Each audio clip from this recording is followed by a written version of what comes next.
ধরত ধরত বলো গুড মর্নিং, গুড মর্নিং বাবাই। সকালে কি বলতে হয়? Good morning.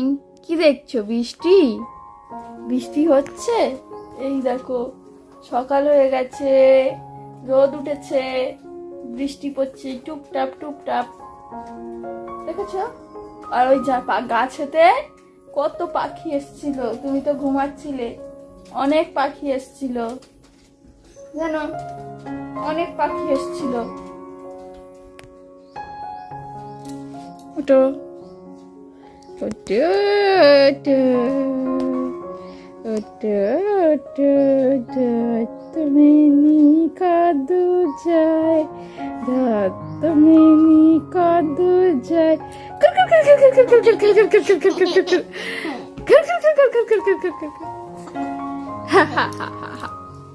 Hello everyone, good morning and welcome back to the channel. সবাই কেমন আছো? আই হোপ যে সবাই খুব ভালো আছো এবং সুস্থ আছো, আর আমরাও অনেক ভালো আছি। সামটাইম উইথ রিমার আরও একটি নতুন পর্বে তোমাদের অনেক অনেক স্বাগত জানিয়ে আজকের ব্লগটা আমি স্টার্ট করছি। বন্ধুরা, আজকে হলো বৃহস্পতিবার আর এখন বাজে সকাল 8:30। আর ঋষভকে এইমাত্র ঘুম থেকে জাগিয়ে দিলাম, তো এখন একটু বাইরে খেলা করছে, তারপরে ওকে ব্রাশ করিয়ে দেব। তার মধ্যে আমি দেখো চলে এসেছি সকালের না দুপুরের রান্নার প্রিপারেশনে। তো যেহেতু আজকে ডাল হবে তাই ভাবলাম যে ডালটাকে সিদ্ধ বসিয়ে দিই। তো ডাল সিদ্ধ হতে কিছুটা সময় যায়, তো এই ফাঁকে ঋষভকে আমি ব্রাশ করিয়ে খাইয়ে দিতে পারবো। তো সেই কারণে দেখো ডালটা আমি সিদ্ধ করতে বসিয়ে দিচ্ছি।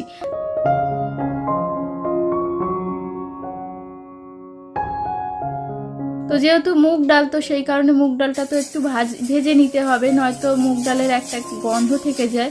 তো সেই কারণে মুগ ডালটাকে ভেজে নিচ্ছি। তো ভেজে এটাকে ভালোভাবে ধুয়ে তারপরে আমি সিদ্ধ বসাবো। আর মুগ ডালের সাথে আজকে বাড়িতে হবে সোয়াবিন। তো সোয়াবিনটাকেও একটু গরম জলের মধ্যে দিয়ে ভিজিয়ে রাখবো। তো এই দুটো কাজ করে রাখছি। তারপরে ঋষভকে ওই যতক্ষণ সিদ্ধ হবে ঋষভকে ততক্ষণে আমি খাইয়ে দেবো। আর ঋষভের খাবার সকালের আমি বানিয়ে নিয়েছি, তো সকাল থেকে আমার কিছু খাওয়া হয়নি। তো সেই কারণে ভাবলাম যে এখন একটু কাজ ফাঁকা আছে, যেহেতু এখনও রান্না কিছুটা কাজ আগিয়ে রেখেছি আমি। তো সেই কারণে ভাবলাম একটু চা বিস্কিটটা খেয়ে নিই। আর চা বিস্কিট খেতে আজকে আমার অনেকটা লেট হয়ে গেছে, তো সেই জন্য নিজের জন্য আর কিছু ব্রেকফাস্ট বানাইনি। তো একটু ভাবছি যে আজকে মুড়ি বিস্কিট আর চা খেয়ে নেব। তো একদম শর্টকাট ব্রেকফাস্ট রেসিপি। তো এটা মনে হয় অনেক হাউসওয়াইফই করে থাকে, যে সকালে নিজের জন্য যখন না কিছু বানানো হয়ে থাকে তো তখন এরকমভাবেই আমি কাজ চালিয়ে নিই। আর ঋষভের বাবার জন্য যখন ব্রেকফাস্ট বানাই তো তখন নিজের জন্য কিছু বানিয়ে নিই, কিন্তু সব দিন ও তো খেয়ে বেরোয় না, তো সেই কারণে ও বাইরে খেয়ে নেয়। তো সেই কারণে সকালবেলা আমি আর কি ব্রেকফাস্টটা বানাই না। হয়ে গেছে দুপুরবেলা আমার সমস্ত রান্না কমপ্লিট হয়ে গেছে। তো আজকে যেহেতু ডাল হয়েছে, তো গরম ভাতের সাথে না একটু লেবু হলে খাওয়াটা আর কি জমে যায়। তো চলে এসেছি বাগানে, তো দেখো লেবু পেড়ে নিচ্ছি। আর সমস্ত লেবুগুলো আর কি সব খেয়ে খেয়ে শেষ হয়ে গেছে, তো গাছে ওই কয়েকটা মাত্র লেবু আছে। তো এই লেবুটা না একদম ছোট্ট সাইজের, তো ওইখানে দুটো পাকা লেবু আমি দেখতে পাচ্ছি। তো আমার ওই কাঁটার মধ্যে দিয়ে গিয়ে আমি লেবু দুটো পারতে পারছিলাম না, তো এই লেবুটাই একটু সাইজের মতো পেয়েছি, তো এটাই আমি ছিঁড়ে নিচ্ছি।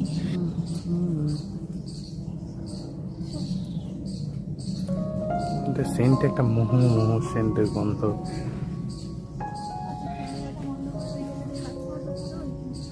কোনটা? তো তারপর ঋষভের বাবাকে বললাম যে ওই বড় লেবু দুটো পেড়ে দেওয়ার জন্য। তো ও এখন আমাকে ওই বড় লেবু দুটো পেড়ে দেওয়ার জন্য সাহায্য করবে। লেবু কি চিংড়ে তো খায়?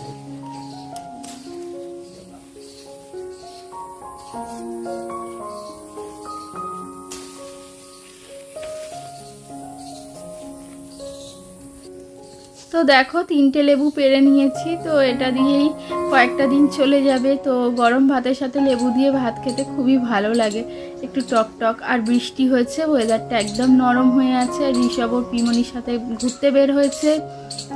আর আজকের প্রকৃতিটা দেখো, জাস্ট অসম, মানে অসাধারণ লাগছে আকাশটা। মানে সামনেই দুর্গাপুজো যেহেতু আসছে, আর এই সময়ের আকাশটা না মানে মেঘ আর নীল আকাশ দেখতে খুব ভালো লাগে।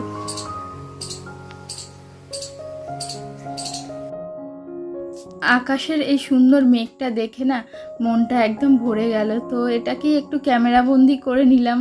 দেখো, মানুষের জীবনও এরকম, যতই অন্ধকারের কালো মেঘ জমে আসুক না কেন, এই মেঘ কিন্তু একদিন কেটে যাবে, কেটে গিয়ে আবার আলো দিশা আমরা দেখতে পাবো। মানুষের জীবনেও এরকম ঘটে, কিন্তু আবার দেখো পরক্ষণেও আর একটা জমাট বাঁধা মেঘ এরকমভাবে আমাদের মনে বাসা বাঁধে। তো সেই মেঘও আমাদের জীবন থেকে কেটে যায় বন্ধুরা। কোনো জিনিসই আমাদের জীবনে চিরস্থায়ী নয়। সমস্ত কিছুর জন্য ধৈর্য লাগে বন্ধুরা। ধৈর্য সব কিছুর পরীক্ষা নেয়। তো এখন হয়তো আমাদের জীবনে আমরা খুব খারাপ পরিস্থিতির মধ্যে দিয়ে কাটাচ্ছি, একটা সময় দেখবে যে একদম ভালো একটা সময় আমাদের জন্য অপেক্ষা করছে। আবার সেই সময়টাও যে চিরস্থায়ী হবে তেমনটা কিন্তু নয়, সেই সময়টাও চিরস্থায়ী হয় না, ওই ক্ষণিকের জন্য বা কিছু দিনের জন্য। তারপরে আবার হয়তো দেখা যায় একটু কঠিন পরিস্থিতি আমাদের লাইফে এলো। এই ভালো মন্দ নিয়েই আমাদের জীবন। তো চলো এখন দুপুরের খাবার মানে খেয়ে নেব আমরা। তো দুপুরের খাবারটাই খেতে বসে গেছি। তো লেবুটা পেড়ে এনেছি, লেবুটা কেটে নিচ্ছি এখন।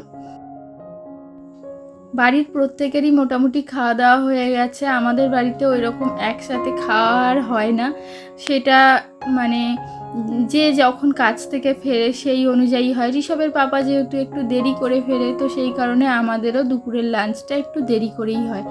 আর ঋষভকে ঘুম পাড়িয়ে স্নান করিয়ে খাওয়া দাওয়া এই সমস্ত করাতে করাতে আমাদেরও কিছুটা দেরি হয়ে যায়। তো সেই কারণে সবাই খেয়ে দিয়ে নেয়, আমরাই সবার শেষে খাই, আমি আর ঋষভের পাপা। তো দেখো আজকে ডাল, আলু ভাজা আর সোয়াবিন করেছিলাম। তো আলু ভাজা আর লেবুটা দিয়ে দিচ্ছি, আর ডাল আর সোয়াবিনের তরকারিটা এটা আর বাটির মধ্যে পারিনি, যেহেতু আমরা দুজনেই খাবো, তো সেই কারণে বসে পড়েছি। তো দেখো ডালটা একদম পাতলা ডাল করেছি, আর সোয়াবিনটা তো দেখতে পাচ্ছ খুব বেশি মাখা মাখাও করিনি আর খুব বেশি ঝোলও করিনি। তো একদম মাখা মাখা করলে না আবার খেতে অসুবিধা হয়।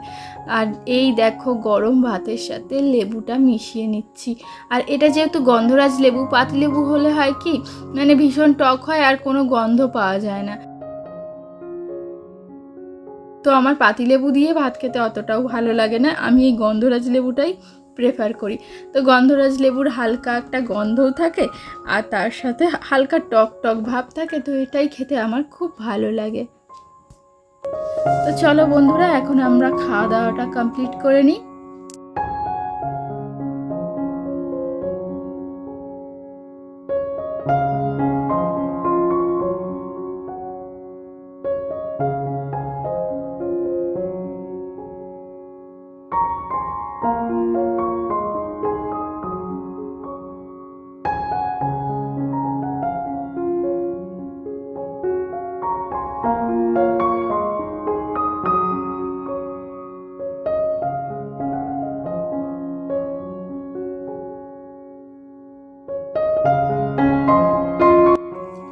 আর বিকালে দেখো মানে হঠাৎ রোদ ছিল, তা হঠাৎ দেখছি তার মধ্যে বৃষ্টি শুরু হয়ে গেছে আর একটা রামধনু উঠেছে। তো অনেক দিন পরে রামধনু দেখতে পাচ্ছি আকাশে। আর এদিকে দেখো রোদ উঠে আছে, আবার বৃষ্টি পড়ছে।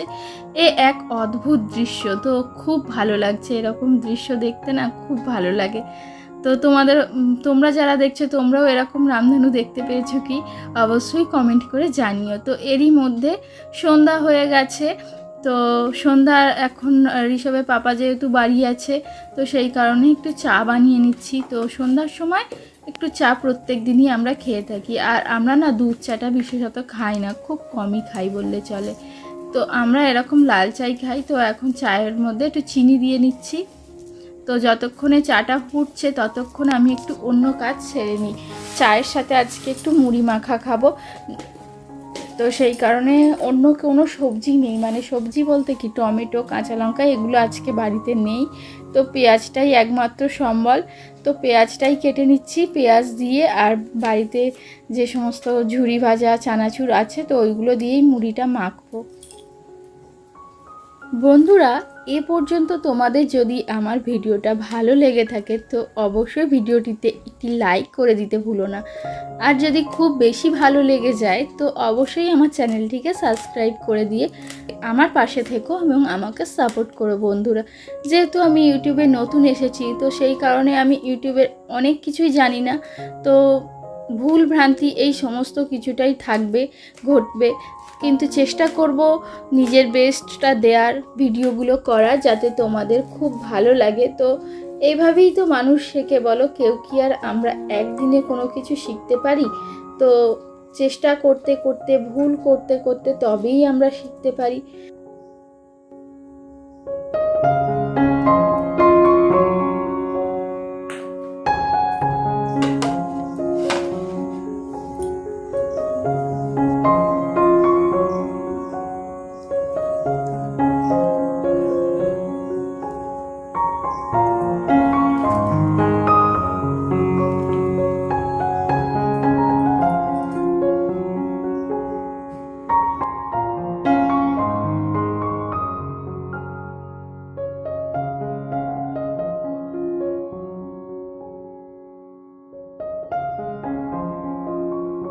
বন্ধুরা, আমরা যখন মুড়ি খাচ্ছিলাম একটা পিঁপড়ে, মানে মুড়ির টুকরো কিছুটা পড়ে গেছিলো, তো একটা পিঁপড়ে দেখছি একটা মানে আস্ত একটা মুড়িকে টেনে নিয়ে যাচ্ছে।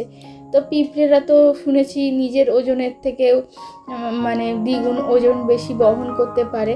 তো সেটা দেখি আর কি অবাক হয়ে গেলাম যে একটা ওইটুকু একটা পিঁপড়ে, মুড়িটা যদিও হালকা কিন্তু তবুও তো ওর কাছে তো ভারী, তো সেই মুড়িটাকে টেনে টেনে টেনে টেনে ও বোধহয় ওর বাসার দিকে নিয়ে যাচ্ছে। তো দেখতে খুব ভালো লাগছিল, তো এটাকেও একটু ক্যামেরা বন্দি করে নিলাম।